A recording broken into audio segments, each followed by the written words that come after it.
High বন্ধুরা, তোমরা বাটা মাছ ভেজে সর্ষে বাটা খেয়েছো। কাঁচা বাটা মাছ সর্ষে বাটা করবো, তোমরা রেসিপিটা দেখতে থাকো। এই দেখো, আমি এখানে সর্ষে বাটা দিয়ে দিলাম।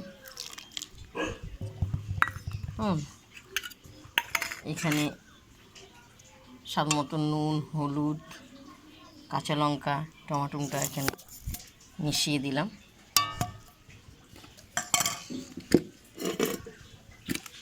এরপর কাঁচা তেল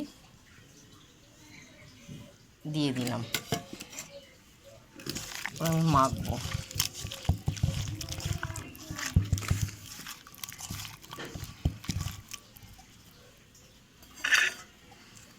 মাখা হলো, পরিমাণে একটু জল দিয়ে দিলাম, বুঝতে পারছো? জল দিয়ে দিলাম। কাঠের উনুনটা ধরালাম,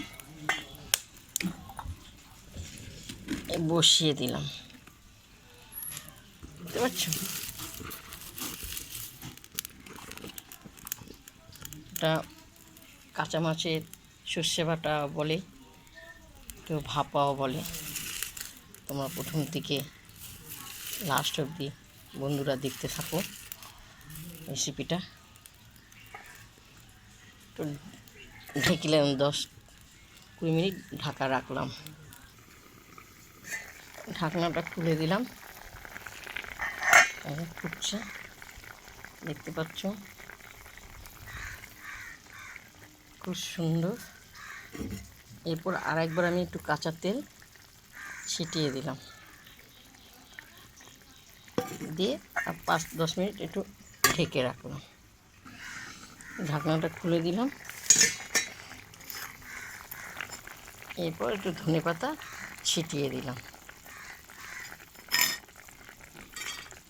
রান্নাটা দেখো, বাটা মাছ কাঁচা সর্ষে বাটা করেছি। ভাজাও সর্ষে বাটা করেছি একবার। কাঁচাটা তোমরা দেখো, ভাজা সবাই করে, কাঁচাটা যারা যারা করে তাদেরকে বলতে হবে না। আর যারা যারা করেন না তারা এইভাবে রেসিপিটা করবেন, খেয়ে দেখবেন। এই যে বাটা মাছ, তোমাদের প্রথম থেকে লাস্ট তোমাদেরকে দেখিয়েছি, দেখতে পাচ্ছ। বাটা মাছে কাঁচা সর্ষে বাটা অসাধারণ অসাধারণ হয়েছে। তোমাদের প্রথম থেকে লাস্ট দেখিয়েছি। দেখে তোমাদের যদি ভালো লাগে তোমরা লাইক দিও, শেয়ার করো, কমেন্ট করে আমাকে জানাবে। খুব সুন্দর, অসাধারণ।